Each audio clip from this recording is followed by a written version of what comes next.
Good evening, ladies and gentlemen. Today we are going to be talking about tabletop role-playing games, focusing on D&D as a model.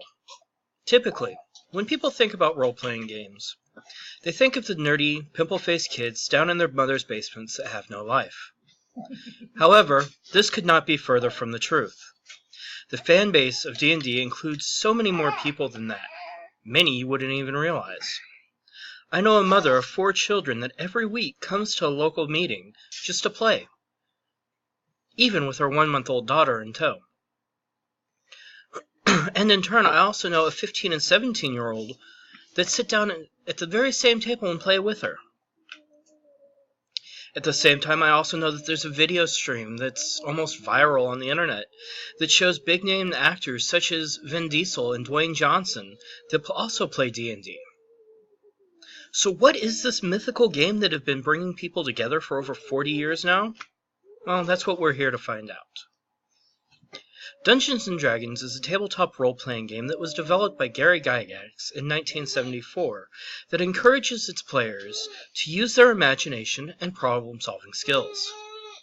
To further explain how this whole world of fantasy works, we will dig deeper into the origin and creation of the game, what the players' roles are, what the game master's role is, and how the game works.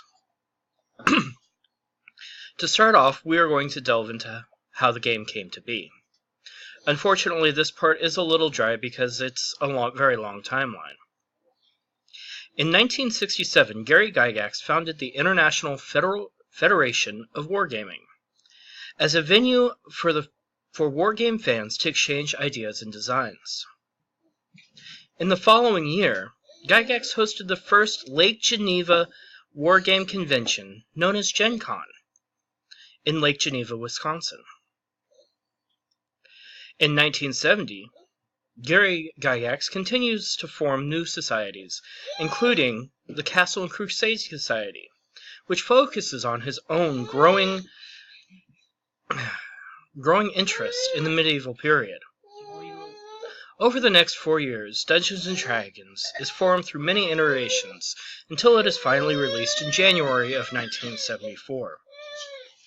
Within the first 11 months of its initial release, the entire hand-assembled print of 1,000 games sells out. The next 2 years bring another 8,000 copies to the market, and they sell out just as quickly. In 1977, Dungeons & Dragons split into 2 different versions, Basic and Advanced, under the banner of TSR Hobbies, which formed in 1977. They went on to publish the first Monsters Manual. This first book goes on to influence the fantasy game genre on both tabletop and computer and electronic games. In 1978, the first Player's Handbook was released, which provides the players with the ideas and information to create their own custom characters rather than the stock characters that came with the basic game. And finally, in 1979, TSR releases its third hardcover book, The Dungeon Master's Guide. This book actually is what gives the game master the ideas on how to run their game.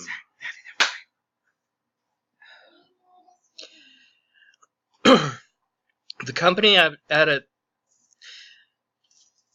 company would continue to build on these 3 basic books, with many additions, including the first licensed computer adaptation, which was put in 1988, which was published by Strategic Simulations Incorporated, until 1989, when their second edition of the game comes out.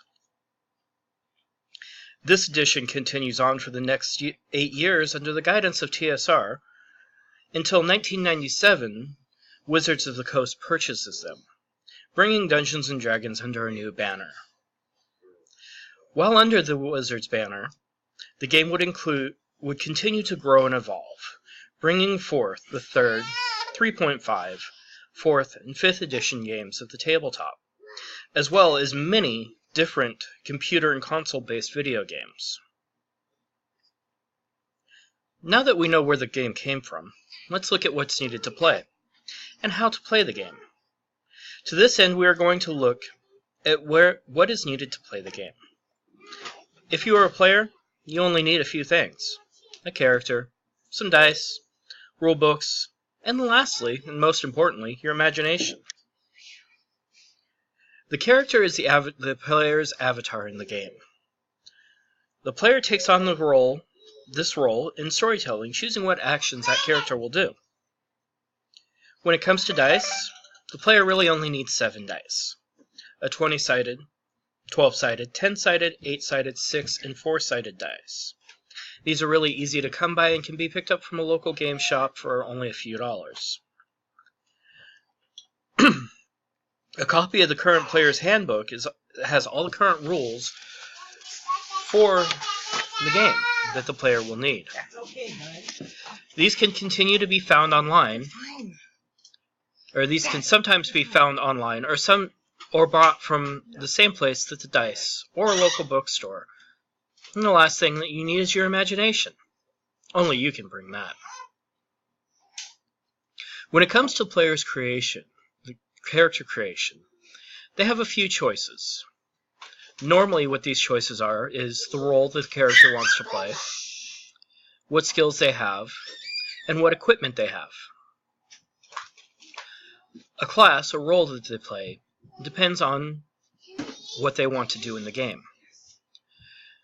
Very basically, there are only a few different classes. There is the defender, a healer, and a damage dealer. The defender's role, as it says, is to defend the party. A healer's role is also very simple. It's to keep the party alive.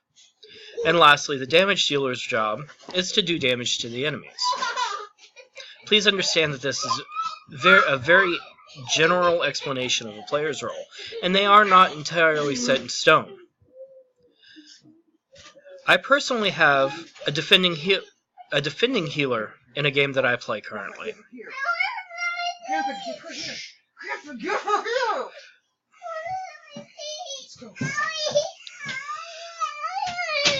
The skills that the player chooses affect on how well your player is able to do certain actions. These actions are not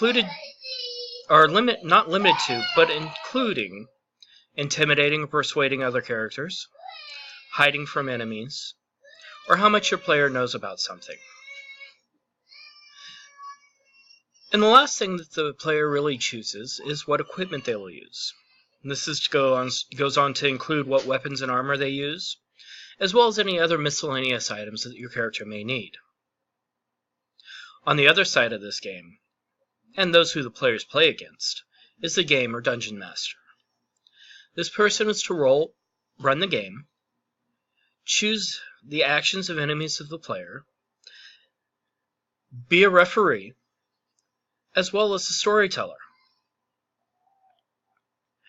He also goes on to play the role of any of the non-player characters that the players may come across.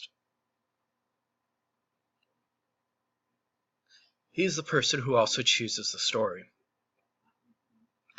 The Game Master has a couple of choices when it comes to the story he is going to tell. They can create their own game, their own story, which involves choosing what monsters are going to be in it, where the storyline is going to ultimately go, and how the players are roughly going to get there.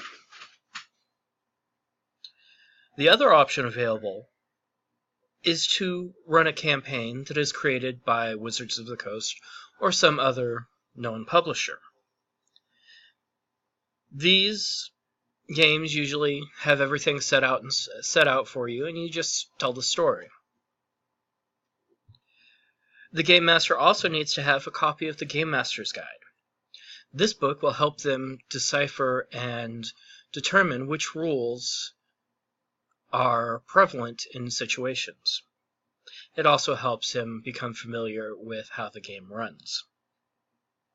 And again, the Game Master normally has his own set of dice, as well as a familiarity with the story that he will be telling. The last thing that we will be talking about today is the actual gameplay. As stated earlier, the player and game master are telling a story together. Typically, the game master will present choices for the players to make, and depending upon those choices, depends on where the story moves to.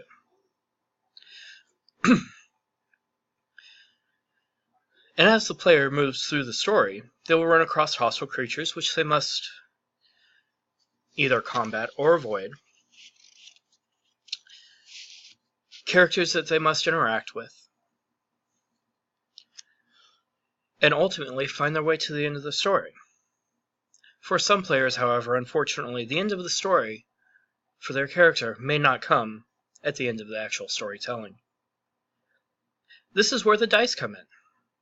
Through the game, the player's success in an action is determined by a roll of one of the dice, most often the 20-sided one.